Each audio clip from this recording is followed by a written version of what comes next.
This is the evolution of the Sony DualShock controller, coming across 4 generations of consoles. Let's start off. Sony PlayStation DualShock controller. Released in 1997 Japan and 1998 in the US.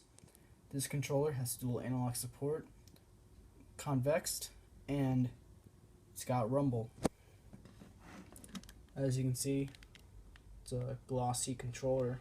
It's got 2 analogs that click as well.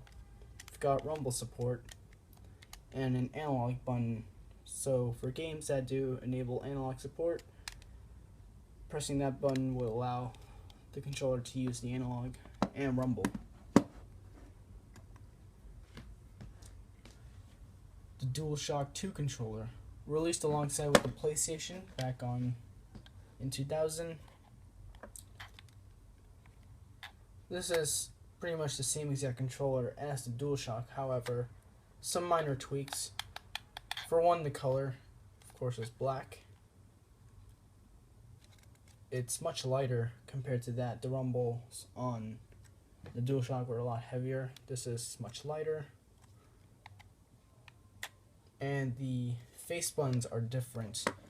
So compared to the DualShock, whereas it's just a button that you press, the DualShock 2 has analog buttons, whereas for a game such as God of War, the harder you press a button, the more of an effect it will cause in the game. So like Gran Turismo, the harder you press the X button, the faster your car will speed up.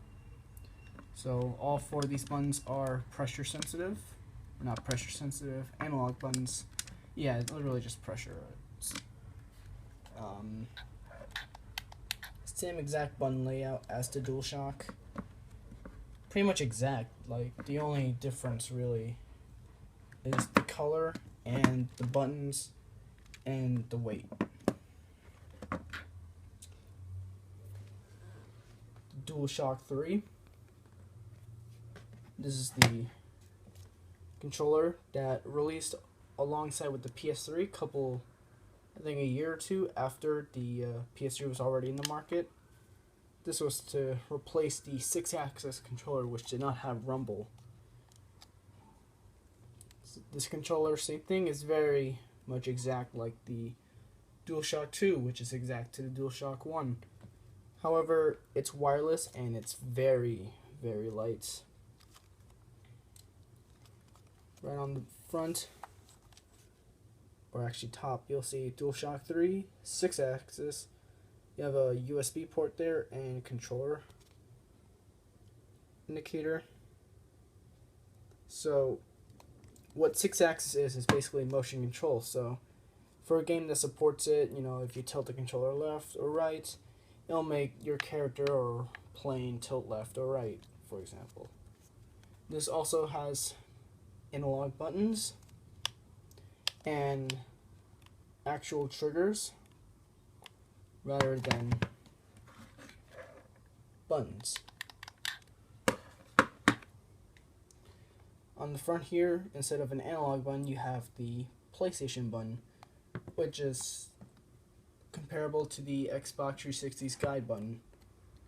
Tap it there and it also turns on the controller alongside with the PlayStation as well if it's off.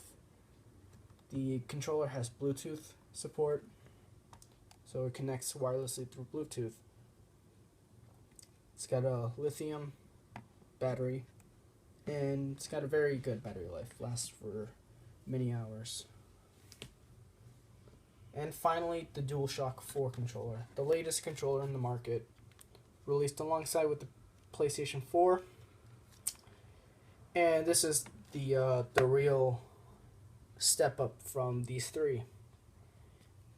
1998, this was a very good controller. 2000, the same thing. Why fix if it's not broken? Other than that, let's add some pressured buttons, and you've got a good controller. DualShock 3, alright, it's the same thing we've been having for many years now. It's just wireless. DualShock 4, holy crap, this is such a huge change. For one, you'll notice this has concaved buttons rather than convexed. It's actually kind of a mixture of convex and concaved, whereas in the center, it's convexed. However, on the edges, it's concaved. The analogs are much smaller as well, but they work. They're comfortable. You have the PS button, and you've even got a speaker there. So games that support it, you'll have some audio or dialogue coming out from there. You've got your touchpad that also clicks, and you've got your share and options button, replacing the select and start buttons. Your D-pad has been changed as well. And here are the face buttons. On the top, you've got your R2 and R1, same with L1 and R2, and L2, excuse me. And these fix the original L2 and R2 triggers that the PS3 had. They're actually shaped like triggers, and they're a lot more comfortable than these. On the front, you've got your light and your micro USB charger. This is used for the playroom if you have the PlayStation camera. So yeah, it lights up blue when it's connected to a PS4. Lights up red when battery's low, but this is compatible with the PlayStation 3. That's why I have it. But it only has a white light. You've got your sticker here with the Sony brand and everything else. And it's a much more textured controller. A little hard to pick up on the camera, but you'll notice you've got a much more texturized controller. So a lot more grip. Very, very comfortable controller, and it's a very good controller. Also on the bottom here, you've got room for headphone jacks. So instead of getting a proprietary headphone jack like on the Xbox 360 or Xbox One, you can use any normal headphones and they function for game or party chats. Same with the DualShock 3, just pressing the PS button turns on the controller and it syncs with the console it's plugged in with. And there we go. All these controllers are very good. The basic concept of it has been used over and over. It's been used since 1997, 98, and it's 2015, and we still have the core idea of it implemented on the PS4, only it's been improved a lot more, and it's a very, very well-made controller. I recommend all these controllers. They're very good. That's about it. Happy 20th anniversary, PlayStation. Long live play.